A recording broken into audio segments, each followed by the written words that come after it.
To be a woman at the close of the 20th century, what good fortune. That's what we keep hearing anyway. The barricades have fallen, politicians assure us. Women have made it, the style pages cheer. Women's fight for equality has largely been won, Time magazine announces. Enroll at any university, join any law firm, apply for credit at any bank. Women have so many opportunities now, corporate leaders say, that we don't really need equal opportunity policies. Women are so equal now, lawmakers say, that we no longer need equal rights legislation. And so begins Susan Faluti's backlash. The backlash she spoke of manifested the idea that women had been somehow damaged by all that equality, that the reality of being equal had somehow made them miserable, that newspapers fretted about how women were coping with the infertility crisis, the man shortage, the betrayal of being told that they could have it all, and once getting there, realised that it was bloody hard work. Sounds familiar? Backlash was published in 1991, and 20 years later, the backlash continues. My feminist peers and I, scrapping for our minute share of the media pie, are, in amongst the anonymous abuse, the repeated accusations of misandry, and the violent threats of rape, constantly instructed that equality has been achieved, so shut your mouths, you hairy armpitted feminazis. Even the insults are dated. But let's have a look at how equal we are here in 2012. This year alone, prominent US Republicans have coined phrases like legitimate rape, voted to further diminish women's reproductive rights, including legislating in some states to have women seeking abortions be subjected to an internal ultrasound, and called women sluts on the radio because they didn't like them running off their mouths about state-funded birth control. At every turn, they have frozen women out of the conversation about their own bodies and reproductive health because, as powerful white men elected to government, they are apparently more entitled and qualified to speak on these matters than those who the decisions will affect. Our own radio shock jocks in Australia call women sluts and fat slags on air when discussing pack rape scenarios involving famous sporting heroes or women who've given them bad reviews. Not 2 weeks ago, Alan Jones went on an on-air tirade about how disgusting it was for Australia to provide aid to Pacific nations in order to empower more women to become legislators and business leaders. Women are destroying the joint! Our own Prime Minister has endured a campaign of sexist abuse ever since she took office that's indicated most insidiously by people's belief that they're entitled to refer to her by her first name. For people for whom equality has not just been granted as if it was theirs to give, but has been done so grudgingly, her status as Prime Minister is sufficient evidence that feminism has succeeded, and feminism's continued campaign for more equality is simply greed. The subtext is clear. What more do you want? But astonishingly, aggrieved men's rights activists, or MRAs, are growing in numbers, and they still insist that women, all of whom have apparently not just achieved equality, but actual superiority, are trying to destroy men. That in a mere 40 years, women have not just managed to quell the tide of gender oppression that has for thousands of years seen them be the victims of sexual assault, violence, forced marriage, financial dependence, sex trafficking, and a general silencing of their voices, but reversed it to the point where men have now become the abused chattel, the dismissed and the voiceless. Thousands of years of oppression reversed and redirected in 40 years. Who knew it was so easy? Of course, such a thing is ridiculous, because the problem with the idea of equality is how difficult it is to measure. When people say equality has been reached, what they really mean is that it's now mostly illegal to directly legislate in a way that disadvantages women over men. It's illegal to say that a woman can't be made CEO of a Fortune 500 company, for example. But does that mean that she will be? No, because now we have insidious indicators of sexism. And every woman who takes on a role previously legislated, whether officially or socially, to belong to a man, will now be seen by some to have stolen that right away from him in general. That for men fearful of feminism, equality is so tied up in their idea of their own rights to power that to share it can only mean relinquishing some of the things that they feel belong to them.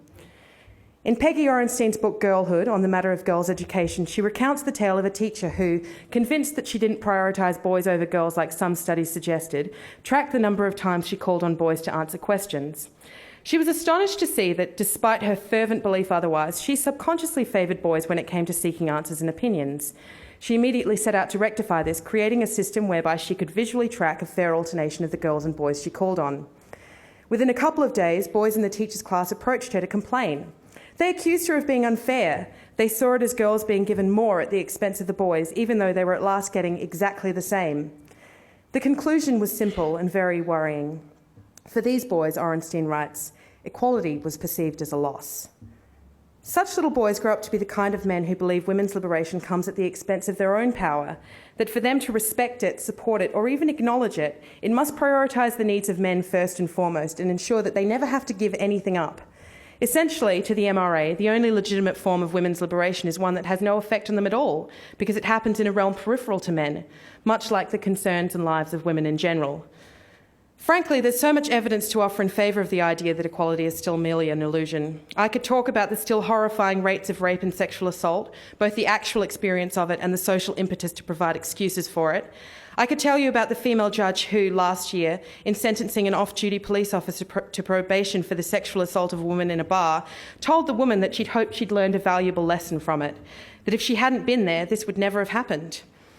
Joining the chorus of people who say that women should take more care of themselves and not dress like sluts, drink in public, run their mouths off, and then men might not be forced to rape them. I could talk about the 11-year-old girl who, after being gang raped in Texas, had the New York Times run a story suggesting that she might have dressed older and questioned why her mother wasn't watching her. I could question the fact that of all the approximately 30 AFL players ever accused of sexual assault, not one has ever been convicted.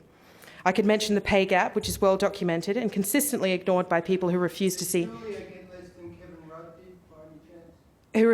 gender disparity in the workplace and like to argue in favour of a merit system. I'm louder than you, I've got the microphone. As if the majority of people being given promotions in high-paying jobs and who also just happen to be men are just naturally more meritorious than women. I could talk about the beauty industry and the empowerment industry and how the two have joined forces in an unholy marriage to try and convince women the world over that the most liberating choice they can make is to rid their vaginas of hair. I could talk about the co-opting of empowerment in general and how calling every choice a woman makes empowering by virtue of the fact she's been allowed to make it shows just how very far we have to go. But today I'm going to demonstrate how women, in all this massive equality we're enjoying, still are only allowed to lay claim to a certain percentage of the public space in media and film, the two areas that reflect society back most clearly. That for most people, equality means things not being quite as bad as they were before. We're destroying the joint, but we're only allowed access to 1/3 of it. The Global Media Monitoring Project recently produced a report called Who Makes the News? The report assessed the breakdown of gender across international news outlets over 15 years, radio, print, TV and the internet. Specifically, the percentages of stories that featured women or men as their subjects. The research covered just under 17,000 news items, just over 20,000 news personnel and just over 35,000 total news subjects, i.e. people interviewed in the news and those whom the news was about. So basically, it was no Daily Mail UK study about women preferring shoes to sex. And here are some of the facts they found. In 1995, only 17% of news stories featured a woman. In 2010, when women were equal, that figure had limped ahead to a pathetic 24%, a mere 7% jump in 15 years. Overall, the analysis showed that men were overwhelmingly more likely to be the subjects of media focus, 3-1, and that when women were the subjects of a news story, they were more likely to be presented as victims, to have their family status mentioned, or to just be photographed. But the stats get more depressing when you examine how women function within these stories. They're most featured when called on for popular opinion, and even though this is where men's voices are least sought out, they still outrank women. Women feature least in news stories as official spokespersons or experts at 19% and 20% respectively. Compare this to the stats of men's representation in these areas. When called on as a spokesperson or an expert, men feature in at a whopping 81% and 80%, their highest showing. Now, I know that sounds like a lot of numbers, but put simply, this is what it means. That in 2010, when men and women have supposedly achieved equality, where women's voices are supposedly considered equal to those of men, where women who dispute this are told to shut up because feminism's over and to go and burn some more bras, or interrupted in the middle of their speeches. The very essence of what drives our public dialogue, the news cycle, is not only dominated by stories about men 3-1, but that 4/5 of people sought after to speak as experts on issues of national and international interest are men. 4/5, that's 80%. And that goes to the heart of how equality really is a myth. 80% of spokespeople and experts sought after to speak in the media and the news are men. If you're uncritically consuming the news, as most people do, how can you possibly not internalise the idea that men's voices carry more weight and authority simply because they're the ones that you hear most? How can you fail to link the idea that men are more trustworthy? Because if they weren't, we wouldn't be asking for their opinions so often. On any given week, Q&A will feature 4 men, including host Tony Jones, and 2 women, and this is considered gender parity. Any more is the ABC pandering to political correctness, sacrificing expert voices to satisfy feminist banshees. Equality is perceived as a loss. How can we expect children who consume and internalise the messages of media in frightening levels not to assume that public dialogue and space belongs to men when we demonstrate that to them on a daily basis? And speaking of children, let's talk about the world that girls and boys learn about on screen. The Gina Davis Institute on Gender and Media is instrumental in spearheading research into the representations of girls and women on screen, particularly in family-centric films. As the centre says, we live by the myth that family films are a kind of haven for girls, that in a world of sexualisation gone mad and gender inequality, girls can at least find solace in seeking out strong female characters in the films and media that they consume. Not so. In fact, the Institute interviewed 108 content creators from the leading box office family films made between 2006 and 2009 and questioned them about female representation. They confirmed their own findings, that of all the speaking roles in these films, only around 29.2% of them went to girls. To put that into more context, for every female who was allowed to speak in a leading box office family film made between 2006 and 2009, a statistic that has not changed over the past 20 years, there were 2.42 male characters given voices. Is this the fault of the creators? Females are also underrepresented behind the camera. Across 1,565 content creators, only 7% of directors at the time of research were females. Only 13% of writers were female. Only 20% of producers were females. And as the Institute says, this translates to 4.8 working males behind the scenes to every one female. A fact that may explain why, in these same leading box office films, only 19.5% of characters with jobs were females. The other 80.5% was taken up by men who, as I've already pointed out, were given 2/3 more opportunity to speak. A friend of mine, Emily Maguire, last year wrote an article called Girls on Film in which she recalled some of the attitudes of children in her writing workshops. She talked about one of her 8-year-old students, a girl, who wrote a story about a fierce but heroic pirate called Jessica. "Pirates aren't girls," one of her classmates protested, and several others agreed. "What about Anna Maria in Pirates of the Caribbean?" the writer shot back. "She's not a main one," came the reply. "The main pirates are all boys." "The main pirates are all boys," Emily writes. "So are the main robots, monsters, bugs, soldiers, toys, cars, trains, rats and lions.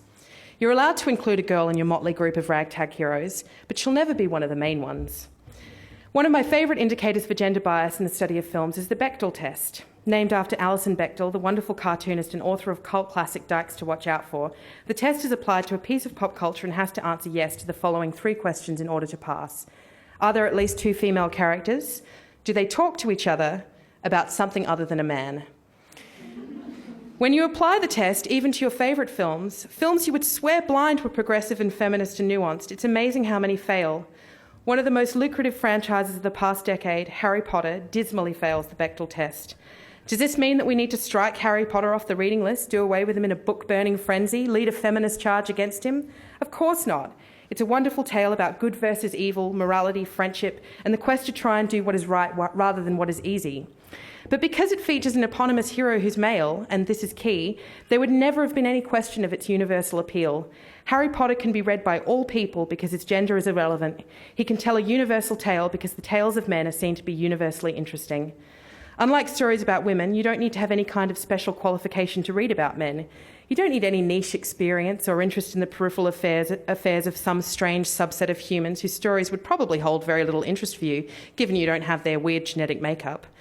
If Rowling, an author who abbreviated her name in part to remove the stigma of connecting the idea of femaleness to a book that was supposed to be for everyone, had written a book about Harriet Potter, a witch who saved the world, would it have had anywhere near as much universal appeal?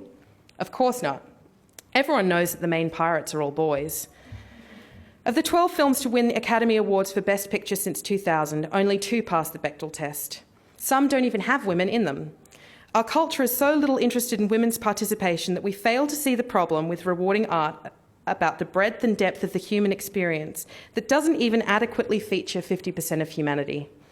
When Jennifer Kessler, founder of the website The Haitha Legacy, a discussion of women in print and film, wrote the following about studying script writing at UCLA, she blew the minds of everyone around her. My scripts had multiple women with names, talking to each other about something other than men. That, my lecturers explained nervously, was not okay. I asked why. At first I got several tentative murmurings about how it distracted from the flow or point of the story. I went through this with more than one professor, more than one industry professional. Finally, I got one blessedly telling explanation from an industry pro. The audience doesn't want to listen to a bunch of women talking about whatever it is women talk about. You might argue that this is oversensitivity on mine and Kessler's part, that we're trying to see things that aren't there. Well, we're certainly expecting little kids to see things that aren't there to save us from having to show them. In 2011, Disney Pixar released a movie about a girl trapped in a tower for 18 years with only 70 feet of golden hair to keep her company. Everyone knows this story. Everyone knows it's called Rapunzel. But Disney Pixar announced early on that it would be changing the title of the story to the less female-centric Tangled. Ed Catmull, president of Disney Animation Studios, said, "We didn't want to be put in a box. Some people might assume it's a fairy tale for girls when it's not. We make movies to be appreciated and loved by everybody." Equality is perceived as a loss. What Catmull's saying here is that if you make people think it's a movie about a girl, they'll think it's only a movie for girls. Because why would boys be interested in watching a story that has nothing to do with them? Even the marketing campaign for Tangled emphasised the role of the male lead as sharing the spotlight with Rapunzel.